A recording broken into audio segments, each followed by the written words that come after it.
mon révérend, pendant que je préparais ce message, je me suis rappelé que j'ai été un jour en Angleterre et à Manchester, pendant que j'étais à l'hôtel et qu'on m'avait invité, j'étais en train de voir mais quel genre de message je vais donner. Mais quand Dieu dit n'ayez pas peur, c'est parce que la victoire est déjà accordée et que toi tu as besoin de comprendre que ce que tu es en train de traverser n'est pas plus important que là où Dieu veut aller avec toi. Amen.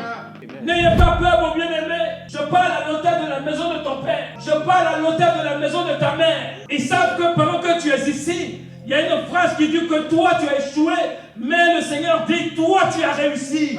N'ayez pas peur. Amen. Josaphat était un roi. Ils sont venus lui dire qu'il y a une multitude de personnes contre Israël. Et Josaphat peut se dire que mais pourquoi cette mauvaise nouvelle qui vient vers moi sans trouver de solution?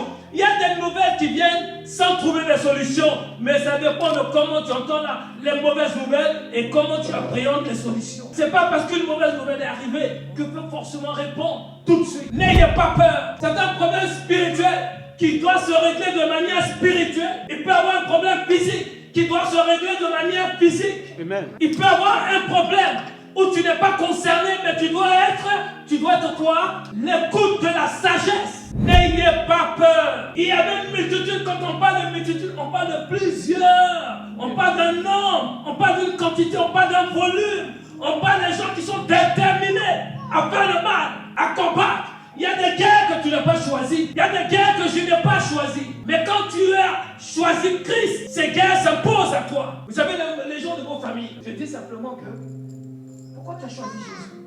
Pourquoi les fétiches de la maison de ton père ne sont pas plus importants que Jésus? Parce que j'ai compris que ma fille Jessica, je suis né une fois, je vais choquer quelqu'un, mais je suis né deux fois. Dis comment? Comment, papa? Oh, donne-moi un bon amen là. Amen. Je suis né de manière physique dans la famille Blé. Yes. Mais je suis né en Jésus-Christ pour la nouvelle naissance. Amen. Ce que je vis, ce n'est plus moi qui vis, mais c'est Christ qui vit en moi. Donc quand tu m'attaques physiquement, tu es en train d'attaquer Blé, mais tu n'es pas en train d'attaquer le co-héritier de Christ. Amen. Alors que mon père est mort dans le tombeau, il est ressuscité. Donc tout ce que je vis maintenant, je vis pour la gloire de Dieu. N'ayez pas peur, parce que la gloire de Dieu doit agir. Amen. Josaphat était dans une peur.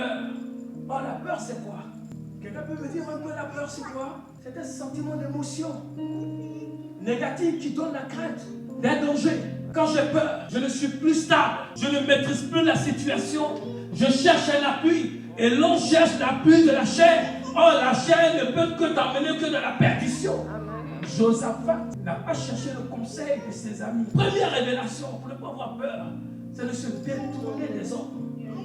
Amen. Tu peux l'écrire et se tourner vers Dieu. Il dit que Josaphat n'avait pas de solution. Devant, il y avait une multitude. À gauche, à droite, derrière, il y avait du monde. Il n'avait pas de solution. Il s'est tourné vers le Dieu de ses pères. Mais tu parles. Dieu ne peut que intervenir dans notre vie, dans nos épreuves, que lorsque simplement nous lui faisons la première chose, confiance. Tourner vers l'adoration de Dieu, du Dieu de leur Père, que celui qui a confiance à ce Dieu-là ne peut pas demander au divin si tu ne crois pas de ce qu'il a déjà fait dans le passé. N'est-ce pas? Voilà quelqu'un. Amen. N'ayez pas peur. Josaphat avait peur. Alléluia. Josaphat se disait simplement que si Dieu pouvait répondre, mais Dieu ne peut pas répondre s'il n'y a pas la prière. Il est bien de prier et de jeûner. Il est bien de prier. Il est bien de servir Dieu. Mais si tu n'as pas l'humilité, si tu n'as pas la crainte de Dieu, Dieu ne peut pas faire de toi un instrument. Oh. Amen. Je peux parler? Amen. Alléluia.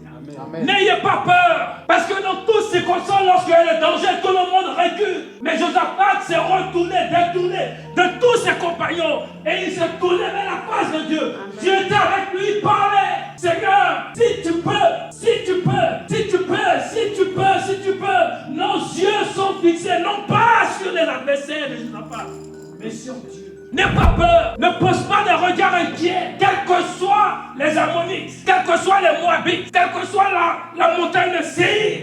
Tous ces opposants étaient déterminés à faire quoi? À récupérer tout ce qui était pour Israël. Mon révérend, j'ai compris que l'héritage d'Israël était ce que Dieu a donné.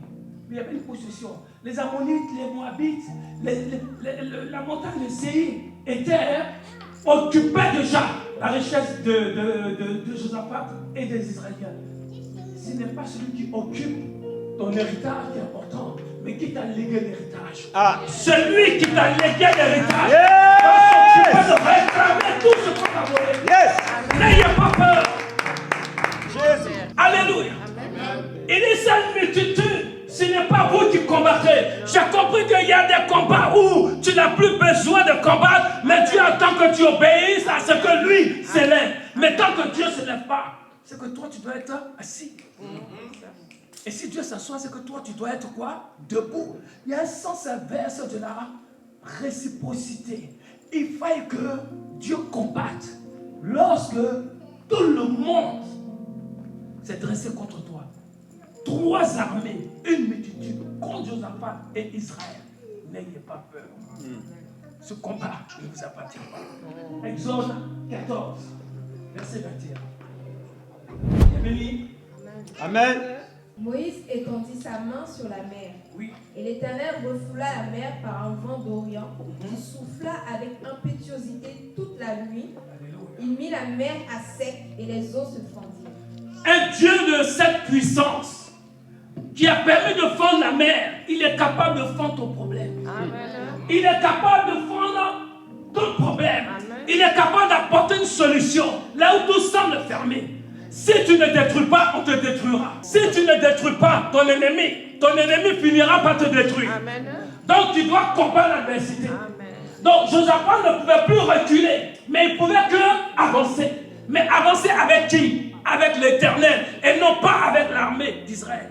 Le garant de ton âme, tu dois le respecter. Le garant de ton âme, tu dois prier pour lui.